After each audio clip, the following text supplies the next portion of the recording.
بسم الله الرحمن الرحيم. الحمد لله والصلاة والسلام على رسول الله محمد صلى الله عليه وسلم وعلى آله وأصحابه ومن والاه.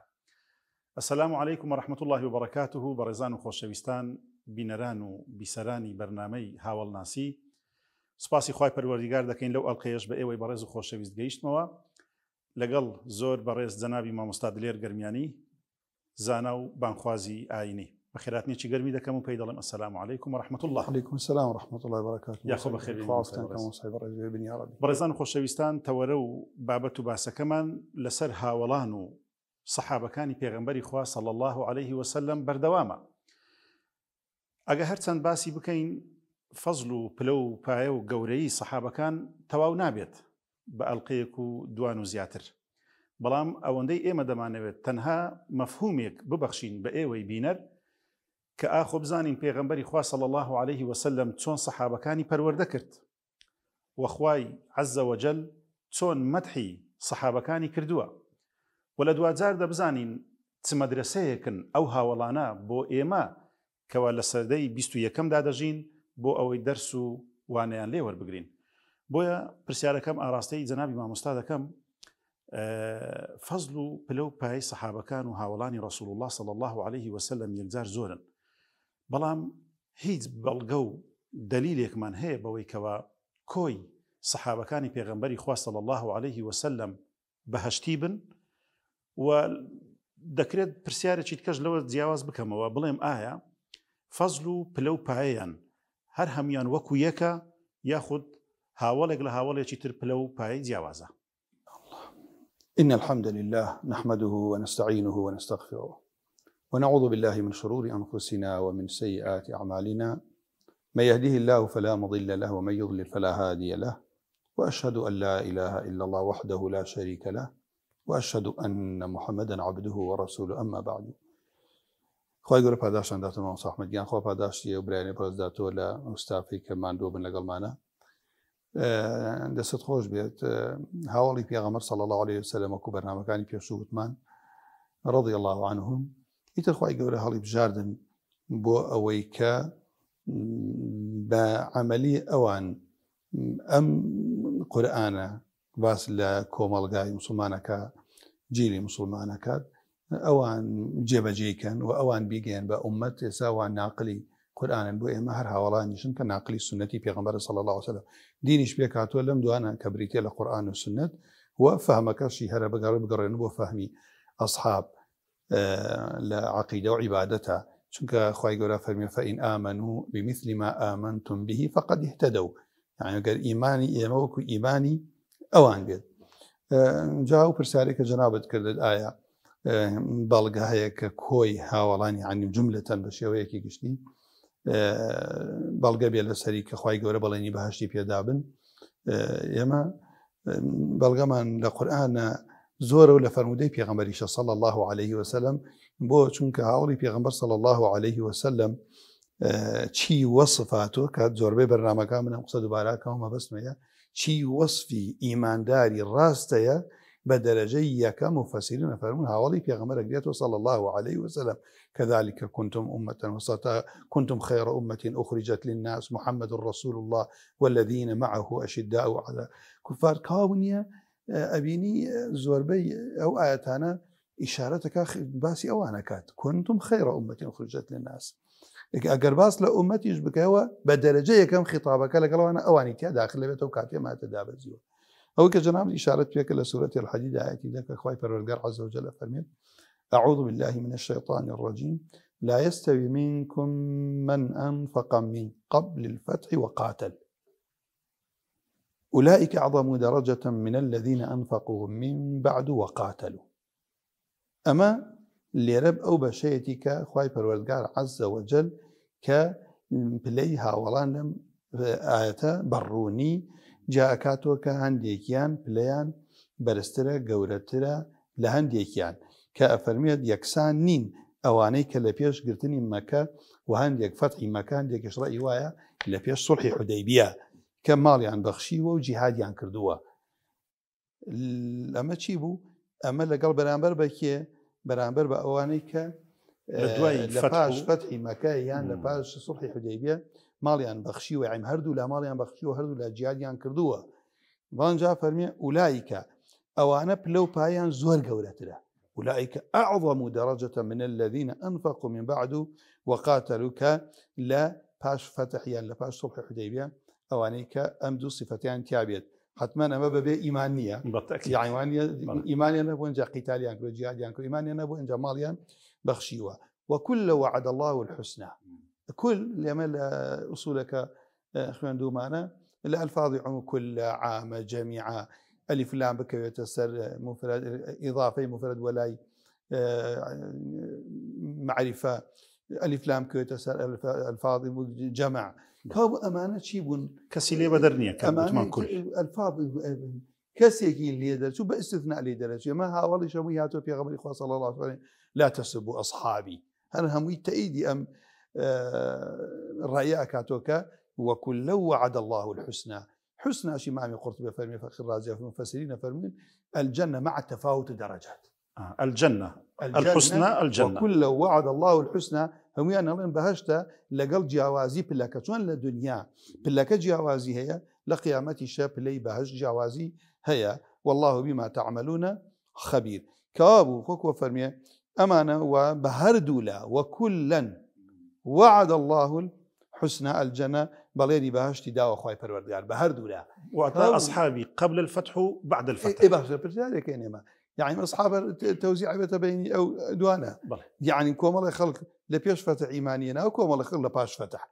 وأوانيا يتر أول شيء لسرم إيماني بردوام بيتو بيغمري عزيزي بيني بيتو مردو بي لسر إيمان هو أم بلاي دس أكبر لمهاجرين وأنصار لمهاجرين وأنصار وغير مهاجرين ستبون منا إما كوم الله كابو لفتح مكة وانيا إيمانه يعني كوم الله كي لباش فتح مكة إيماني هناوا والله أما تشيا لباش فتحة لباش صلح حديبية با مهاجرين وأنصاريش نبي دوانيا كلو أنا نبن هجرتيان كردبيه ولو أناش نبن كلام مدينة يارمتي داري بشتيواني يارمتي بيغمر صلى الله عليه وسلم هاوران يندابي ما وصل عمد ليه زانان وفسيناتون يعني حتى اشتي ورتر أخوي أنه لم بابته بون منالين إمامي أبو بكر أم بلقش حر أم آياتك أنا بلقى لا سر فضل أبو بكر بو أفرمون لبروي أبو بكر دولمان بو وحر لبدايتي أبو بكر بو أجنقال قال بزباني شيء أجنقال قال صناديد قريش شون والأنبياء كان بانتانا كابو بهشت ومالي شيء هم يخصبوا خدمتي بيغمبر صلى الله عليه وسلم ولا باش هجرتيش أبو بكر هو سر الرأي بلي مهاجري لا باش هجرتكش أبو بكر لحمو غزوة كان لخدمتي بيغمبر صلى الله عليه وسلم بمال وبنفسي جهادي كردبو كابو دين ليرة أبو الكاريانش أخوان النو ألين فضل أبو بكر بيش إمام عمر إيماني يناوه وهوانيا كابو ليرة بابتك أوانيك بلين يما ولا أبو بكر لا فلان مالي بيش إمام عمريش بيش هم خزانة كاني بيغمبر صلى الله عليه وسلم فضلي أبو بكر بيش إمام عثمان إيماني يناوه كم بياو وكا إيماني يناوه كواتا قبي كما برسالك هيز بلغيك هي بويكا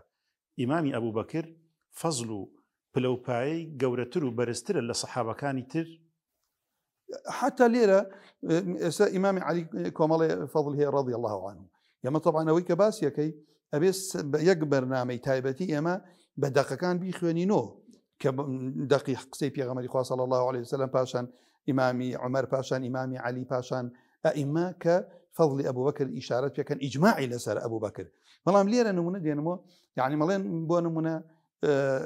دقيقة لقل مكانة إمامي علي كهمو جاربا عثمان كردوه كإمامي علي أهل بيته وانا أو فضل إمام أبو بكر نيتي آل بيت نية بلام أفضلي أم أمتي لأن بروي أم آتيك وأفرمي خواء أفرمي يكسانين الله يكاتي إمام علي منال بوا كمنال بوا خو معذوريشا نيتواني بباري نبو بيتو نيتواني بجهاد بكات بلام إمام أبو بكر هي بوا ولا باش فتحيش إمامي علي رضي الله عنه لا بدر بجداري كردوا ليرة كوابو لا أهل السنة وجماعة بو دقانا بۆ فەرمودانی پێغەمبەر صلی الله علیه و سلم بە قسەی خۆیان ئەسحاب خۆیان چیان وتووە بەرامبەر بە یەک هەر بەوە دینەکە وەرئەگرین کە ئەوان یەکیان خۆشویستووە شەدید بوون بەرامبەر دوژمن پلە و پایش ئەسحاب دیاری کردو بە بەڵگەی قورئان و سنەتی پێغەمبەر صلی الله علیه و سلم من ئەگەر ڕێگەم بدەیت هەر لێرە لەوە چی ئەوە ئیشارەت یەکەمە لە بەرنامەکەی پێشووی ئیشارەتمان کرد کە ئیتر لەوە چێ کەسێکە زۆر قسە بکە بڵێ وڵا جێشی شام بەرامبەر ئیمامی عەلی ڕاوەسا باشە گەورەترین شایەتەوە نیە ئیمامی عەلی خۆی شایەتی بدا کە باشە ئیمامی عەلی کە ئەوە من ئشارەتمان بەستێ کرد لە بەرنامەکەی پێش و ئەڵێ ئیمامی عەلی فەرمووی أن ربنا واحد وديننا واحد أو لقد زي شي معاويتي فرمي وكان بدء أمرنا أن التقينا والقوم من أهل الشام التقينا والقوم والظاهر أن ربنا واحد فالوردقار من يكا ونبينا واحد ودعوتنا في الإسلام واحدة خوا من يكا بيغمبر من يكا هموم من دعوة بغي يكشتكين كبو إسلام دعوة كمان لا نستزيدهم في الإيمان شتێکی زیادە داوایان لە ئەوان ناکەم لە ئیمانیان نقصانە داوای شتێکی زیادەیان لێ بکەین لا نستزيدهم في الإيمان بالله والتصديق برسوله صلى الله عليه وسلم هیچ شتێک نقصانیەکیان نیە تا من داوایان لێ بکەین زیادی بکەین لە ئیمانیانان بەخوا و ئیمانیانان بە پێغەمبەری خوا صلى الله عليه وسلم ولا يستزيدوننا الأمر واحد ئەوانیش داوای شتێک لێمە ناکەن کە بڵێن ئەمەتان نقصانە لە ئیمانە بابەتێکی ئیجتیهادی بوو داوای قیساسەکەن بۆ دەمی ئیمامی عوسمان والله إلا ما اختلفنا فيه من دم عثمان ونحن منه براء أما لأنها البلاغات ونك ملي والله كاكي كان لك كتابك لك لا أهل السنة برا حمي برا لمناقب إمام علي رضي الله عنه إمام أبو بكر أصحابي في غمر خزانة كاني في غمر إخوة صلى الله عليه وسلم جامل ما بس موب والليرة كواب أم آياتي كجنابة إشارة فيكر بروني ديارة يعني ما هاولان في لو بايان جوازي وكل وعد الله الحسنى هو لولا شو أولئك أعظم درجة كابو أو بابتي كآياتك زون بروني روني كردته براسي ما أحمد نك من لمبر سيارك وتقسم بم قسبيت نك هاولي في غمر صلى الله عليه وسلم يما لفرمودي الصحيحة كإمام بخاري رواياتي كات إمام بخاري رواياتي كردوها أبي سعيد خدية فرمية في غمر صلى الله عليه وسلم أفرمية طائفة لأمتهم درأشن وغزو وجهاد درأشن لو برسياريان لأجري فيكم من صحب النبي صلى الله عليه وسلم الله كاتي عليه نعم فيفتح عليه خوي بالوردقار سركوتني على الودا أبو زين كاتي برسالة كان هاولي في غمرتان لقلا صلى الله عليه وسلم إن جدوايا وزمن يقدر ديت كسي كان لقلا هاولي في غمري خوي نبي صلى الله عليه وسلم تابعية هاولي في غمري بيني وإيماني هنا ولا سر إيمان مردوها برسالة كان ثم يأتي زمان فيكم من صحب أصحاب النبي صلى الله عليه وسلم فالمك علينا خيرك فضل أوي صحابيك لنا وجيشك يا أفرمي خوي بالوردقار فتحا سركوتنا في بخشة ولا باش أوانيش بو تابع التابعين تابعين أوانن كهاوليان بيني وفي غمري خوينا بيني إيماني أنا وفاتيان كرو تابع التابعين أوانن كهاولا كاني في غمريان بيني صلى الله عليه وسلم أنفضله فكيف ما باسي فضل إمام علي بن إمام عمر السرجم هاولي في غمرة فرمي بو تابع التابعين شفرمي فيكم من صاحب النبي صلى الله عليه وسلم كاتل ولا ملي فيقالوا نعم فيفتح لصحيح بخارياته أويك فضلي نك صحابة أول شيء نك صحابة بيني أويك تابعي بيني وخير الناس قرني ثم الذين يلونهم ثم الذين يلونهم أو جيل دبار نابيته براسي إنساني مسلمان بيه أقاي لو بيه چونك ليدان لها وال زندقية نفاقة خب پاداش داتو ما مستای بارس هر لسه او پرسیاره پیشوتر دمینێمەوە فەزل و پلەپای سەحابەکان بە جیاوازی پێگەیان هەم لە دنیا و هەم لە قیامەتیش چ بەڵگەیەک هەیە بەوەی کەوە ئیمامی ئەبوو بەکر بە نمونە باسی دەکەم فەزلی زیاتر بێت لە ئیمامی عومەر و عوسمان و عەلی و ئەو فەزل و پلەپایە پێغەمبەر صلی الله علیه و سلم چۆنی باس کردووە و شاهدی سەحابەکان بۆ ئەو پلەپایە لە دنیادا چۆنە بۆ ئەوەی ئێمە و بینەر لەی حاڵی بین من بۆیە باس ئیشارەتم کە بۆ کردوتم حەزم کرد ئەوەی ئیمامی ئەبوو بەکر بە تایبەت هەر یەک بەڵگە دوانیە من ئێساگە لێرە بە دوسێ دەقە من بڕۆمە سەر ئەو بابەتە وانە چونکە پێغەمبەری خوا صلی الله علیه و سلم ابن عمر فەرمیە لە زمانی پێغەمبەر صلی الله علیه و سلم هەموو دقایق أيان فرمو دخل رسول الله صلى الله عليه وسلم وأبو بكر وعمر خرج رسول الله صلى الله عليه وسلم وأبو بكر وعمر لا حمو باسي برسالين لإمام علي كان أفضل أم أمتكية لا باش بيغمر صلى الله عليه وسلم فرمي أبو بكر فرمي أن لا باش أبو بكر فرمي عمر الله للسيهام ما كل خوي برسالي لك للسيهام يشبيستم السيهام وأنت فتي نخر عثمان شاهدتك مو ثانية يعني أما بإجماع وبدقة كانش وبيغمر صلى الله عليه وسلم كاتيك دائما ئەبوو بەکری پێشخستووە کە لە بابەتێکە ئیمامی ئەبوو بەکر ئەفەرمی پێغەمبەری خوا وەڵاهی لەم بابەتە من دەسم پێکرد کە شتێکەکەوێتە بینی خۆی ئیمامی عومەر بەڵام پێغەمبەری خوا صلی الله علیه وسلم فەرمی وا لە ئیمامی عومەر تووڕا بێ فەرمی وازم لێ بێن و هاوڵەکەم من وتم پێغەمبەری خوام خەڵکی بێ باوەڕ بوویەوە باوەڕتان پێ نەهێنام ئەم بەڕاستی دانام خەڵکی پشتی نەگرتم ئەم پشتی گرتم ئەمە هەر پێغەمبەر صلی الله علیه وسلم بەرامبەر ئیمامی ئەبوبەکر وای فەرمووە این بەرامبەر ئیمامی عومەر رضی الله عنه ئەوە ئینشاءالله بە درێژی خوا پاداش بداتەوە. زۆر باشە بە ئەو دقا بخوێنمەوە کەوە زانانی شەرعناس و ئوسوول شتێکیان باس کردووە چی لەوە تێدەگەین بەرامبەر بە هاوڵان کە دەڵێن الحكم يدور مع العلة من حيث ما وجدت العلة وجد الحكم چی لەو بابەتە تێدەگەین سەبارەت بە سەحابەکانی رسول الله صلى الله عليه وسلم. بسم الله الرحمن الرحيم. طبعا هو قاعدة أصولية كفرمية الحكم يدور مع العلة فحيث ما وجدت العلة وجد الحكم يعني يصح مجارية من كاكا السبب طبعا نام يزور بالروم مثلا عندي بابة علمين وعندي العلماء فرموا هم السبب يك باشا هر حكمك هر حكمك إنسان حكمتكي زهني بله وانيا او تري عله بلام اگر حكمتي نزعين سبب كواب وتشيبو همو عليك او سبب سمو سبب حكمني يسال الله والله كاك يعني عرق بو حرام كراوه الا كي اسكار ويتري مزانين ايزانم حكمتكي بويا بلام نيجي بياني ككاتي بابلين فجر صادق ديت ئەو من نازانم بۆ خی پەروەردگار و کاتە نوێژی بەیانی دوورکاتی فەرز کردووە و ئەبێ بە دەنگی بەرزی بخێن کاوا بوو لێرە بزانین ئەم مەسئلەی حکم چییە و عیلە چییە لە ئایەتی سەدی سوورەتی تەوبە کاتی خی پەروەردگار عز وجل فەرمیێ والسابقون الأولون من المهاجرين والأنصار والذين اتبعوهم بإحسان رضي الله عنهم ورضوا عنه قال ليرى خواي پەروەردگار عز وجل حكم يجري درب الريوة رضي الله عنهم ورضوا عنه ما حكمه خواي قال بالريالي ذاك خواي پەروەردگار عز وجل راضي بووە هۆی راضي بوونی خواي پەروەردگار چییە لە هاوڵی پێغەمبەر صلی الله عليه وسلم لەم ئاەتە زانایان فەرموون ئەم ئاەتە کە خواي گەورە فەرمی والسابقون الأولون والسابقون الأولون من المهاجرين والأنصار مجملة باش مجملة بەڵام علماء فەرموون کە خواي پەروەردگار ذکری مهاجرین و ئەنصاری کرد ئەو کاتە چی کرد ئیزالەی ئەم مجملەی کردەوە طبعا انسان نتوانێت بە وردی لە تەفسیری بخۆن بەتایبەت تەفسیری رازی کە فەرمی ئەوە بوو ئەو مجملە چی بوو لاچوو تەعین بوو هۆی چییە خواي گەورە لیان رازیە فەرمیێ حتى ئەو منش لێرە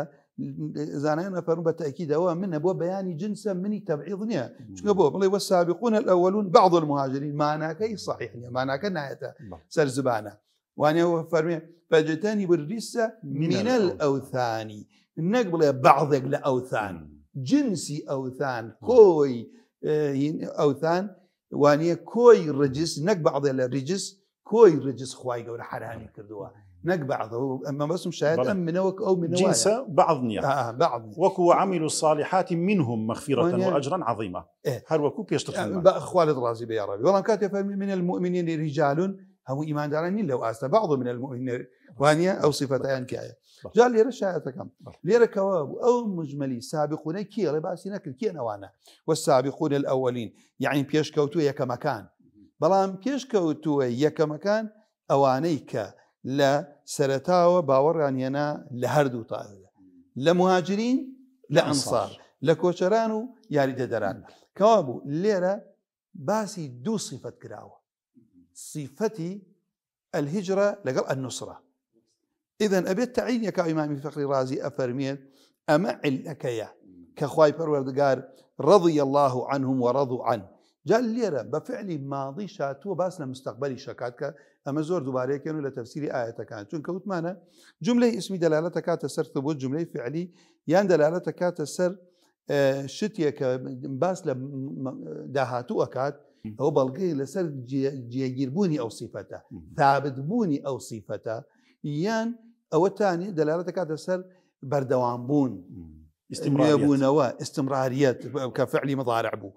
بلام ليرة فعل كفعل ماضي وباس لمستقبلي شكات خواي قورا فرميه رضي الله عنهم ورضوا عنه هەر جارێکیان ئەمە خۆی لە خۆی بەڵگەیە لەسەر ئەوەی ئەو دوو سیفەتە ثابتە لەوان بۆیە خوای پەروەردگار عەزە وەجەل ئیعلانی ڕازیبوونی خۆی لە هاوڵ کردووە و هاوڵیش لە خوای پەروەردگار کێ ئەوانەی کە المهاجرین والئەنصار. باشە ئەی ئەم حکومە چیتیا سەوز بوو؟ وأعد لهم جنات تجري تحتها الأنهار خالدين فيها. كاو خوای پەروەردگار بەهشتی بۆ ئامادە کردبن بۆ ئەمانە بەهشتی بۆ ئامادە کردو نەفەرمی خوای پەروەردگار عەزە وەجەل. باشە بەهشتی بۆ ئامادە کردبوون ئەو بەهشتێک کە ڕووبار بە ژێریە لەژێر باخ و بستانەکانیە خوا فەرمی خالدين فيها أبدا ذلك الفوز العظيم. إعلاني فوزي أم طائفيك الخواي پەروەردگار وبڕیارێکی دا خوای گەورە ئەمانە هەتایی لەناو ئەم بەهشتە بمێنەوە. ئەمە بەردەوام بوو لەسەر بەردەوامبوونی هاوڵانی پێغەمبەر صلی الله عليه وسلم لەسەر ئەو صیفەتە و عیلەکەشتیانە ئەمێنێتەوە تا لە ژیان هابن چونکە بۆ ئەو عیلە بە بەردەوامی خوای گەورە بەهشتی بۆ ساز کردبن ئامادە کردبن و خوای پەروەردگاریش عەزە وەجەل فەرمیێ رضی الله عنهم علمی خوای پەروەردگاریش ئەزەلی و ئەبەدیە عەلیم بذات الصدور پێش ئەوەی خوای پەروەردگار کەون دروست کە ئاسمان و زەوی علمی خۆی لە لەوح المەحفوظ نووسێتەوە کە خوا هەر عەلیم بووە بەوەی کە ئەم هاوڵانە لەسەر ئەم صیفەتە ئەمێننەوە خوای گەورە ئەو علمەی خۆی کە لە لەوح المەحفوظ و لە قورئانیش بەیانی کرد کە لە مهاجرین لەسەر وشەی رضی الله عنهم. یعنی ئەگەر بە کورتی باسی بکەین ڕیضا چییە بۆ ئەوەی کەوا ئێمە لەی حاڵی بین ڕازیبوونی خوای پەروەردگار بۆ سەحابەکان رضوان الله ئەکبەر کە خوای عولەما فەرموون یعنی حتا لەناو بەهشتی شەڵێن لە باش گەورەتر ڕضای خوای پەروەردگار و بینینی خوای پەروەردگار خۆیەتی خوای پەروەردگار لە چی لەیان ڕازی بووە خوای پەروەردگار لە عەقیدەیان لە ئیمانیان لە صدقیان لە وەفایان لە سەمع و تەاعیان لە ڕاستکردنیان لەسەر ئەم دینەی کە پابەند بوون پێیوە. ئەگینا ئەوەی شەڵا بەڵگەکانی تەڕوونیەکەنەوە عولەما شتێکی زۆر جوان ئەفەرموون کاتێ خوای پەروەردگار زانایە بە هەموو شتێ خوای گەورە زانا بووە بەوەی ئەمانە ئیشێک ناکەن لە پاش ئیمانیان بێتە مای ڕەنجاندنی خوای پەروەردگار. خوای گەورە عەلیم بووە ئەمانە لە پاش ئەو ئیمانە مهاجرین و ئەنسار مرتەد نابنەوە وانە کەوا بوو ئیشێک ناکەن چونکە ڕیضای خوای پەروەردگار یانی ئەفعال و ئەقوالیان چییە؟ گونجاوە لەگەڵ ئەو بەرنامەی خوادای بەزاندووە گونجاوە لەسەرەوەی کە خوالی ڕازیە کەوا بوو کە خوای پەروەردگار بە ئیعلانی کرد خوالیان ڕازیە و بەهشتی بۆ ئامادەکردوون هەتا هەتایەتیاین و ذلك الفوز العظیم. ئەمەش بەڵگەیە لەسەر ئەوەی ئەم صیفەتانەتیایە بەردەوام ئەڕوا لەگەڵیانە تا ئەمرن چونکە خوا باش لە پاش مردنە. بەڵێ خوا پاداشداتەوە. ئاەتی ترمان چیماوە دەربارەی فەزڵ و گەورەی سەحابەکانی پێغەمبەری خوا ئەگەر ناپرسیاری دیکەمان هەیە سەبارەت بە هاوڵانی رسول الله صلى الله عليه وسلم. حتى جناب ئەو پرسیارەی باسی فەضڵێکی مای ئەو بەکر کرد لێرە کە عولەما فەرموون ئەم صیفەتانەی کە لە مهاجرین و ئەنسار هەیە هەمووی لە ئیمامی ئەبوو بەکر هەبووە بۆیە هەر لێرە ئیشکەن بە بەڵگە بۆ چونکە ئیمامی ئەبوو بەکر دواتر باسیەکەین حصەی ئەسەدی بەرکەوت پلەی گەورەترین پلەی لە هیجرەتە دەستکەوتی ئیمامی عومەر جارێکیان نافرەتێ دێتە خزمەتی پێغەمبەر صلی الله عليه وسلم بۆ بابەتێک پرسیارێک دەکات. پێغەمبەری ئەفڕەی پێغەمبەری خوا ئەگەر هاتمۆ تۆم نەبینی هەر وەکو وایە خوای پەروەردگار عەزە وەجەل ئەمە بخاتە سەر زبانی ئەم ئافرەتە یا رسول الله ئەڕەئەیتە ئین جئت فەلەم ئەجدک وەکو وایە خوا ئەم پرسیار بۆ ئومەتەکەی کە دواتر بڵێن ئەبوو بەکر ئەفضەلی ئومەتەیە. ئەفەرمێ ئین ئەفەرمێت ڕاوی حەدیثەکە سەحابەکە فەرمێ کەئەنها تەعنی المەوت یعنی پێغەمبەری خوا من هاتم تۆ وەفاتت کردبوو چی بکەم؟ قال فإن لم تجديني فأتي أبا بكر. الله كأما فرودي صحيح بيغمبر صلى الله عليه وسلم كإمام بخاري إمام مسلم رواياتي كردوها أفرت يدي بيغمبر صلى الله عليه وسلم فهمي راوي كالصحابة كبو بيغمبر صلى الله عليه وسلم كجبير كري مطعمة كأفرمي إنما نبور رواياتك كأفرمي لباوكمو كبيغمبر صلى الله عليه وسلم واي فرموه کە ئافرەتێکاتە خزمەتی و پرسیارێکی وتی پێغەمبەری خوا گەڕامەوە بۆ لات و هاتمەوە من تۆم نەبینی فەرمی منت نەبینی بڕۆ بۆ لای ئەبوو بەکر كابو اتفق أهل الإسلام على أن أبا بكر رضي الله عنه هو أحق الناس بالخلافة كرون لسيل شويني خوي من بعد كم هربوا كجناب دار حظ فرمودي يرون خبرداشتات يا ربي جناب ما مستا أجر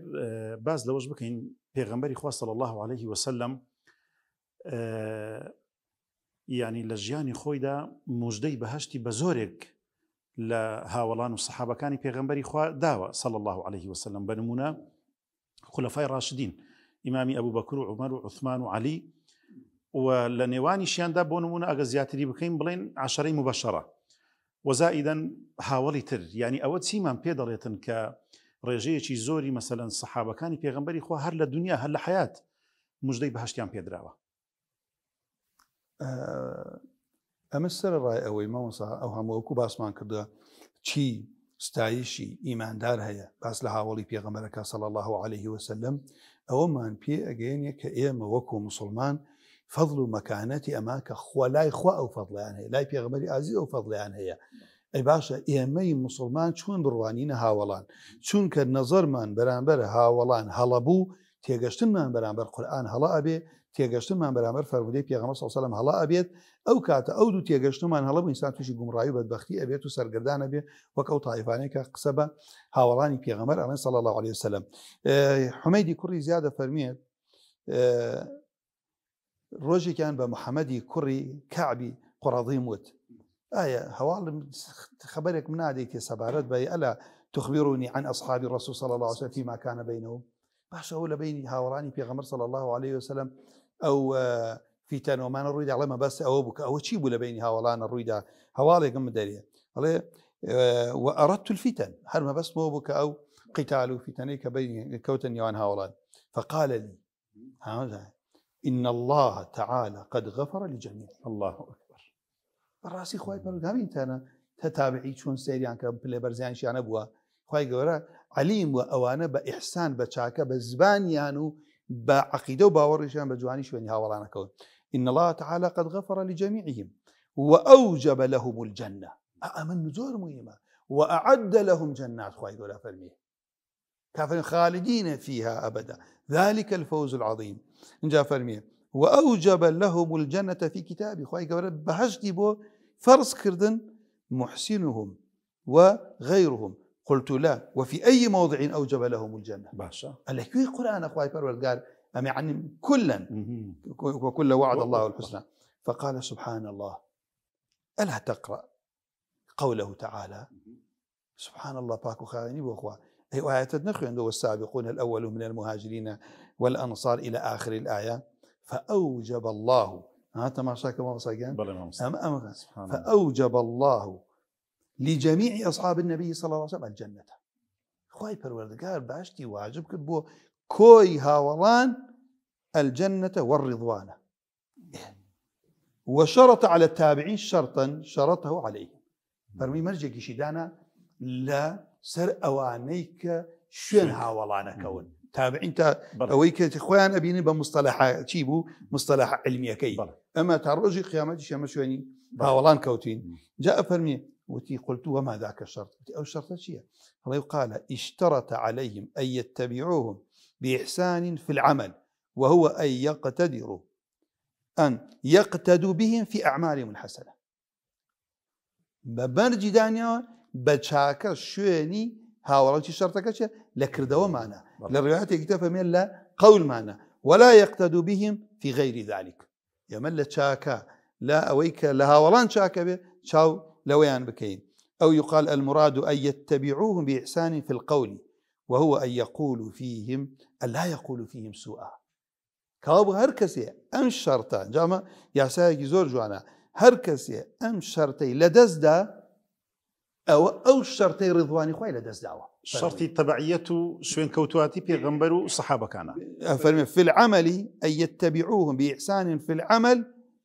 أن يتبعون بإحسان في القول وهو أن لا يقول فيهم سوءا برامبر هاولي بيغمبر صلى الله عليه وسلم وأن لا يوجه الطعن فيما أقدم عليه لو إشانيش ككرديان ناوتا إمامي علي كمن بخيون بوشون ستايشي جيش معاوية رضي الله عنه كالنهج البلاغية هاتوا أفرمي حميدتي فكأني ما قرأت هذه الآية قط وكوا أو آية قد نخوندوها بويا لرأوي عسى يعني إشارة في كازان أنها لتفسير أم آية أفرمي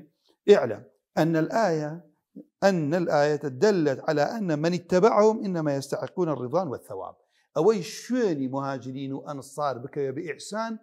أو الشايستي الرضوان أو ثوابيك أخوي فرقدار بليني بيداوة بشرط كونهم متبعين لهم بإحسان. وفسرنا هذا الإحسان بإحسان القول فيهم والحكم المشروط بشرط حكمك بمرج راوة بمرجك أو شرطي ينتفي كامانيا أو الحكم المشروط بشرطين ينتفي عند انتفاء ذلك الشرط. حكمك رضا إخوة فرقدار لسر تابعين أو حكم لدست أجيد لا أجيد نفي أبيد